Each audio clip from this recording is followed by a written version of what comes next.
Good evening, friends. Tonight we return to the 2nd century CE, to the beating heart of ancient Rome, and to a cramped fourth floor room where you will live one whole day as an ordinary Roman citizen, tasting the steam of the great public baths and the fever of the Colosseum. Before you settle in, breathe, dim the lights, and let the city rise around you. You do not wake to sunlight or birdsong, but to Rome's relentless orchestra, a weave of sounds that seeps through every crack.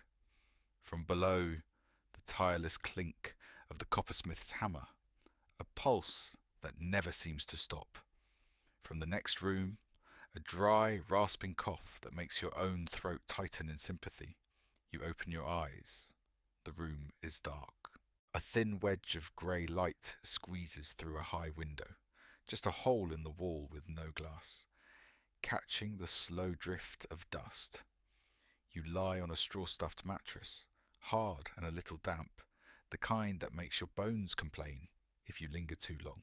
This single room is your home, a chest that holds everything you own, a small charcoal brazier for heat and cooking, the greatest fire risk you face and yet indispensable in winter, a clay water jar in the corner, and last night's oil lamp whose smoky wick has stained the wall above it black. Your family sleeps beside you, breath rising and falling in a chorus. In a space this small there is no such thing as privacy. You live on the 4th floor, which in Rome counts as high. The higher the floor, the cheaper the rent, the poorer the tenants, and the greater the danger. The ground level is usually shops, or the quarters of wealthier renters. They might even have running water. Your first decision of the day is as ordinary as it is unavoidable. Use the chamber pot and endure the smell until you can carry it down and empty it, or feel your way down those steep, slippery, sticky stairs to the reeking public latrine below. You sigh. This is Rome at daybreak. The air itself has a flavour.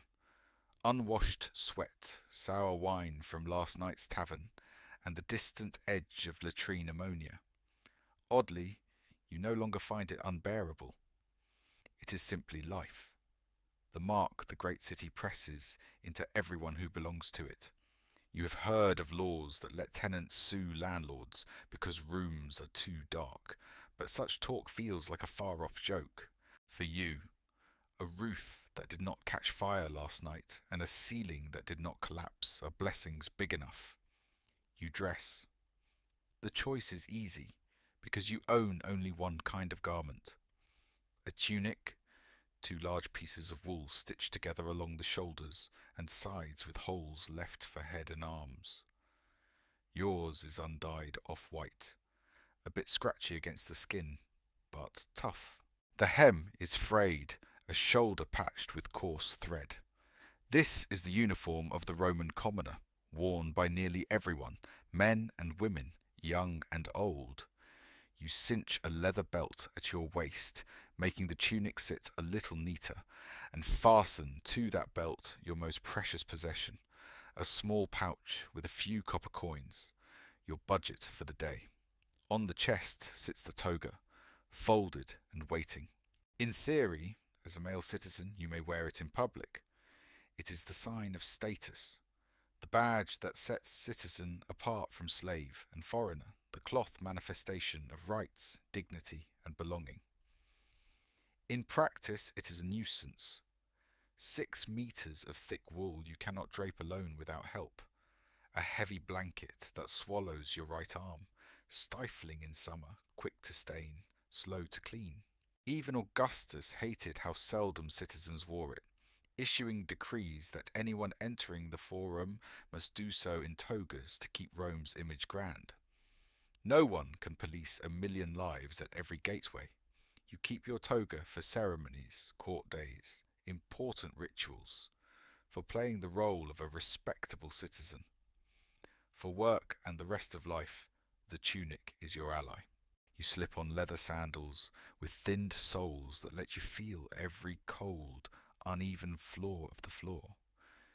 Your wife ties her stola over her tunic, the marker of a married Roman woman. The children wriggle into smaller tunics. No one looks fashionable. Everyone looks practical. Clothes in Rome are not statements of creativity, but of warmth, durability, and the wordless announcement of station. Breakfast is modest to the point of apology. From the chest you take yesterday's round loaf, dense barley or spelt flour, the common panis plebeius. It is hard and dry, and will choke you if you do not soften it. That loaf, though, is one of the greatest benefits of citizenship, the grain dole. Each month, citizens can collect a ration of grain from state granaries, the foundation that keeps this million-soul city from tearing itself apart. The raw grain must be milled and baked at a fee, but without it, Rome would riot. You fill a cup from the jar and cut it with a splash of cheap sour wine vinegar. Posca. Soldiers drink it, labourers drink it. It is sharp, thirst-quenching, and the acidity might even tame whatever the fountain water carried in. Think of it as Rome's version of a functional beverage. You dip the bread into the posca to soften it and eat quickly, standing or squatting by the mattress. The goal is fuel, nothing more, enough to carry you to noon. A salt fish perfume drifts up from a wealthier neighbour's window. Garum, fish sauce made from fermented entrails and tiny fish, the city's obsession. Good garum is a luxury. Bad garum is an ordeal. You taste it rarely, perhaps at a festival. Butter, the city says, is for barbarians. Olive oil is civilization. Butter's main use here is as ointment, not food.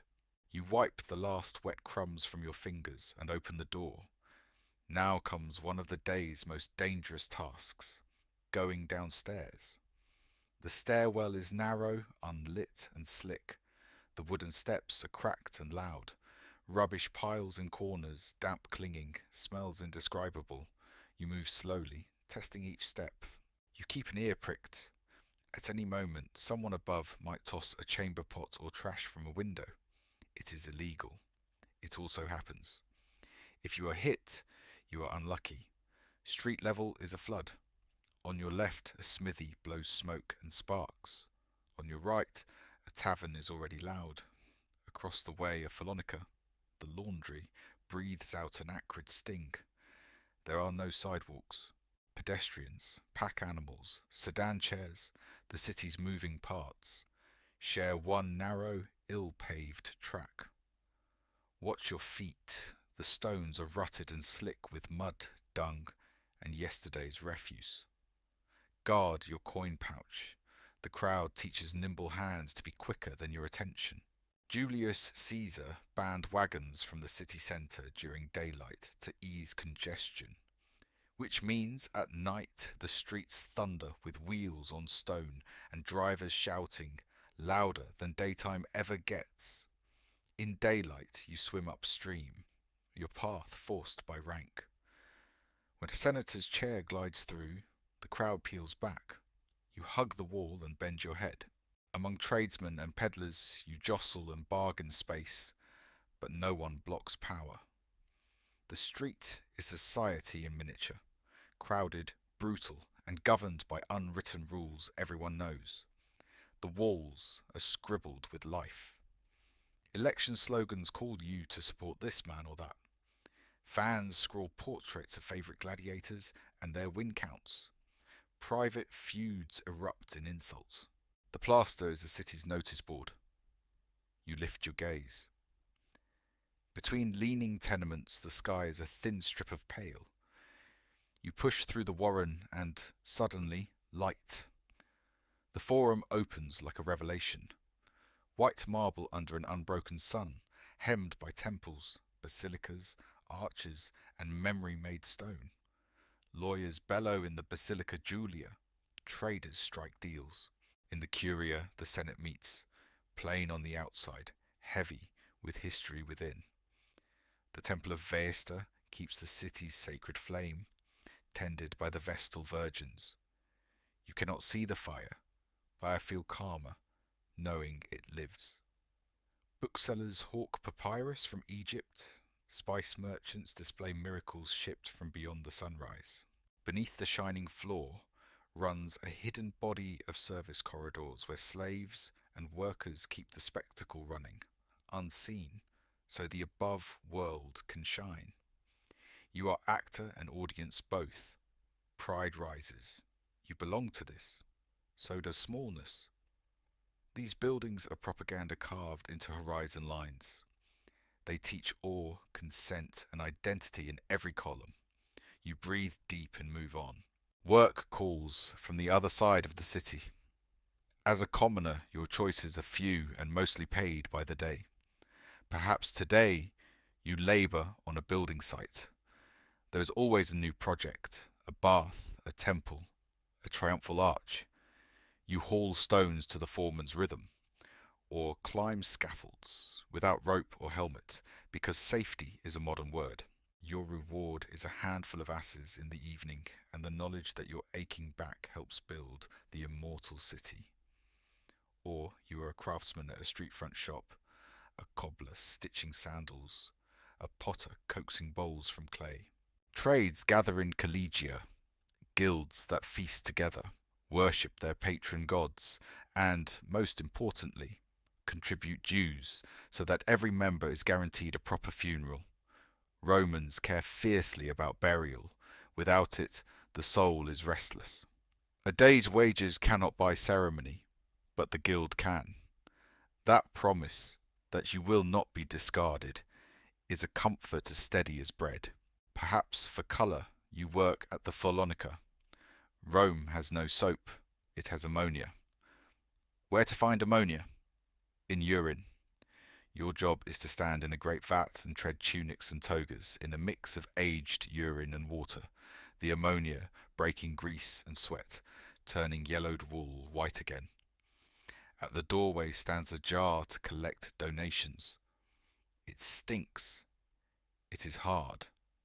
It works. Afterward, garments are rinsed, sulphur smoked, and pressed flat. To see a filthy toga emerge bright from that ritual is its own strange satisfaction. Whatever the job, your hours end by noon. Roman work days are short, afternoons belong to leisure and social life. The foreman dismisses you, the shop shutters. You wipe your brow, collect your small pay, and your stomach makes itself known. You will not go home. Your tiny room has no real kitchen. You join the whole hungry city at a thermopolium, a street canteen with an L-shaped counter sunk with big terracotta pots steaming with food. Today there is a bean and green stew with scraps of meat, a lentil soup, a pot of spiced sausage, and on the counter cool things, hard cheese, olives, fresh bread. With your fresh coins you buy a ladle of stew and a heel of bread. No forks, you use your hands, a crust as spoon, the step outside as seat. The stew is thick with herbs, bright with fish sauce. Warmth drives out fatigue. You revive. Around you, the city's cross-section eats. Labourers like you, shopkeepers, a freedman running errands for his master. It looks equal. It is not. You are here because you must. The well-to-do are here because it is convenient. Their real meal is a many-course scener at home. Their tastes run wild. Fattened dormice stuffed and roasted, so people say, like a fable served on silver. You wipe your bowl clean with the last scrap of bread. The city shifts as if a bell has been struck. Afternoons are for the baths. Every street seems to lean the same way, and you, with everyone else, are drawn toward those vast palaces of heat and water, the baths of Caracalla, of Trajan. Imperial gifts priced so low that even the poorest can afford entry, as single quadrans, the tiniest copper coin. Emperors do not do this from kindness alone. Baths are public health, yes, clean people spread fewer plagues, but they are also control. Your room is dark, cramped, wearying. The state offers you a bright, cheap refuge where you can wash, gossip, exercise, read, admire art, forget. Gratitude grows where resentments might. Bread and circuses, the saying goes. The baths are the daily circus. The outer wall looms like a fortress, the arching gate like a temple's mouth. From within spills a roar that is not violent but vivid, a chorus of lives in motion. Seneca once complained about living above a bath.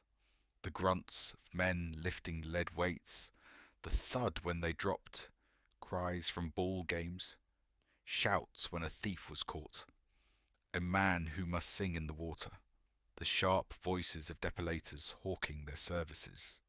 His annoyance is your postcard. The baths are not a tranquil spa, but a teeming club.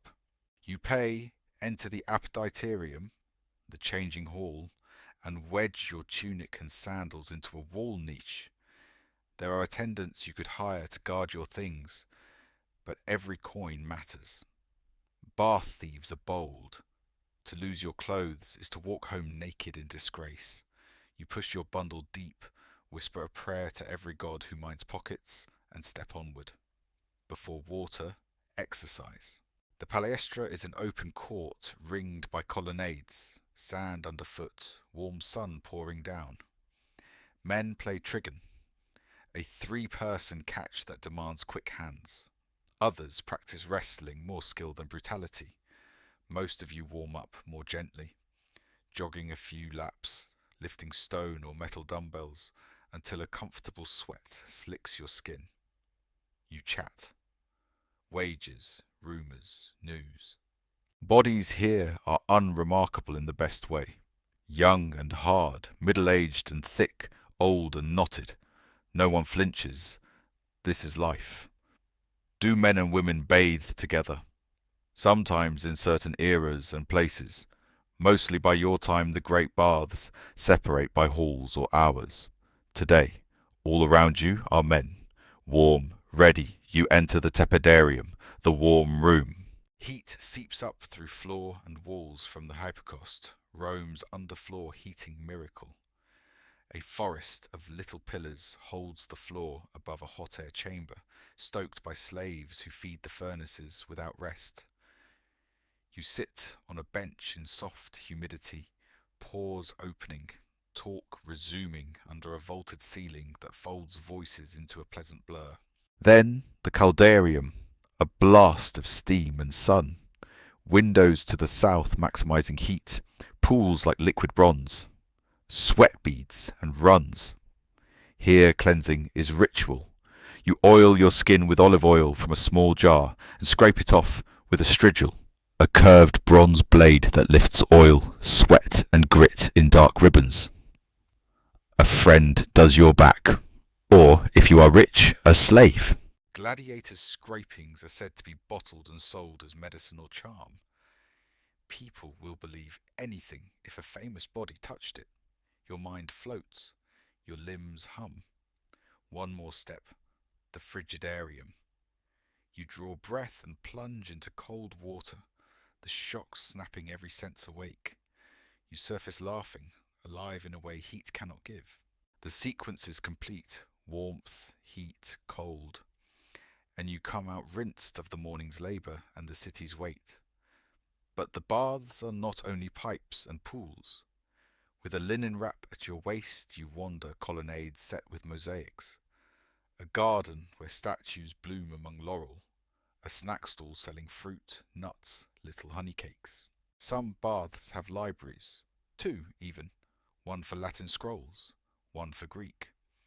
You may not read much, but you can stand where learning breathes and listen to a debate you only half grasp. A poet performs beneath a statue, gestures grand, voice ardent. The audience smirks and drifts. Free entertainment, uneven quality, Rome distilled. The garden is calm, the sun kind, and for a moment you and a silk-clad equestrian share the same bench, the same shade. That too is part of the design. Clean and loose-limbed, you dress. tuck your coins away, and step back into the street. The city's mood has turned from languor to excitement. Today, games. The Colosseum draws you as the sea draws rivers. It heaves up at last like a man-made mountain. Rings of arches stacked toward the sky, awnings, the velarium, already sprung from tall masts by teams of sailors working ropes in some choreography scholars still argue about. You hold a ticket not of paper, but of clay, stamped with numbers telling you which arch to enter, which sector, which row. 80 gates, 76 for the people. 50,000 souls will pour in, find seats, sit in the right places because the system says so. Inside the seating map is the Empire's diagram, brutally clear. Wooden benches under the eaves for women, small traders, the poorest, your place. Stone seats lower down for richer freedmen. Then the equities, the knightly class. Then, near the sand, marble for senators, the emperor's box, the vestal's special dais.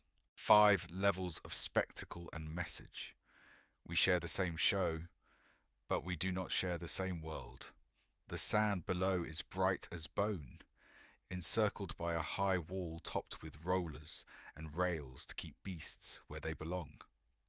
Vendors thread the aisles with drinks and snacks. The air is an edible thunder of sweat, food, and anticipation. Music cuts through, and a grand procession enters. Trumpeters and drummers in shining uniforms, bearers of sacred images, officials in splendid robes. Perhaps the emperor himself in a chariot, waving as the crowd roars his name. Gladiators march in, armor flashing, each type instantly legible to the trained eye. This is not chaos, but code. We should correct a favorite line of films. Those who are about to die salute you. It was not a routine gladiator's greeting. It appears once, shouted by doomed convicts forced into a staged naval battle under Claudius. Professionals do not assume death. They are trained, valuable, and, if lucky, famous. Morning programs are hunts. The arena becomes a staged wilderness as handlers drive in animals shipped from the margins of the empire. Ostriches from Africa, bears from Gaul, boars from the Danube, and sometimes lions, leopards, even elephants and rhinoceroses. Trained venatories, hunters, face them, or condemned men die for the crowd. It is pageant and brutality, demonstration and doctrine. Rome conquers men and beasts and makes the conquered amuse the conquerors. The logistics behind this, capture, transport, feeding, are imperial feats as staggering as aqueducts. Between sets, crews rake away blood, spread fresh sand. The very word arena comes from harina, sand, and the noise dips, then swells. Noon has its own grim business, executions. You chew a few olives with your bread and look away, or do not. The crowd has many faces. Afternoon is for the main event, man against man. Today a secutor, helmet smooth with 2 tiny eye holes, heavy shield, short sword, armoured like a human battering ram. Faces a retiarius who fights nearly naked with net, trident and dagger. It is not slaughter but skill, feint and footwork, distance and timing. The secutor closes, shield driving. The retiarius dances back, casts the net, tries to snare and pierce. Every lunge draws a cry, every escape a laugh of relief. These fighters are mostly slaves and captives, but they are also professionals. Analyses of gladiator bones show high calcium and strontium, plant-heavy diets, especially barley, earning them the nickname hordearii, barley men. The fat layer such diets build can blunt shallow cuts, protecting veins and muscles, a practical defense even if it ruins a sculpted look. Late in the bout, the retiarius finds an opening, net tangles the secutor's legs, trident kisses his throat. The fallen man raises one finger, a plea for mercy. The arena looks to the sponsor, today the emperor. The crowd gestures. What does the thumb mean? Our modern certainty wobbles. Some argue thumb up was the kill, sword drawn, while thumb pressed down meant mercy, sword sheathed. The sources are murky. Perhaps we will never know. Today the mood favours mercy. The emperor answers in kind. The net comes away. The battered man rises, defeated but alive. The crowd roars its approval for a good fight spared at the last. More pairs follow, the murmillo with broad shield and plumed helmet against the nimble Thracian with curved blade. Each match a lesson in styles and counters. Gladiators are Rome's sweetest contradiction, despised in status, adored in fame, their names scratched on walls across the city, simultaneously warnings and ideals. The sun tilts, gold washes the upper tiers. The last bout ends, and 50,000 people pour out through their numbered gates like the sea leaving a bay, noise thinning to echoes in corridors and stairwells. You step into evening streets. Shops shutter. Torches flare. Lamplight trembles across paving stones. Smoke of suppers curls from doorways. You're hungry, and the day's coins are thin. You buy a slab of bread, a small piece of cheese, a few salty olives from a stall still open. You eat as you walk, reading the city by memory because there are no streetlights.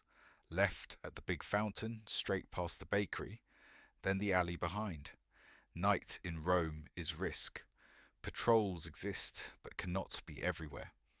Best to go home quick, avoid drunks and blades. Your building looms black. You grope for the staircase, the familiar creak answering your weight. With each floor, the city's roar drifts farther, replaced by voices behind doors, a baby's wail, someone laughing too loud. Your door opens onto your small, dim world.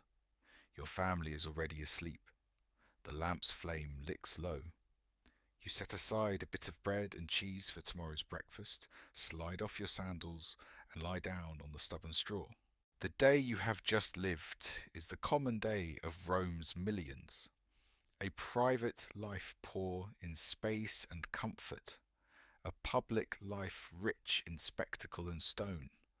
A morning of toil, an afternoon of cleansing and community, an evening of engineered wonder. Then back to the narrow bed. This is how the empire holds. The state cannot make your room bigger, but it can give you marble courts, hot water, circuses of beasts and men, public luxury balances, private lack, and a city of 1,000,000 souls hums instead of breaks. You drift, and the hammering below becomes rain in a dream.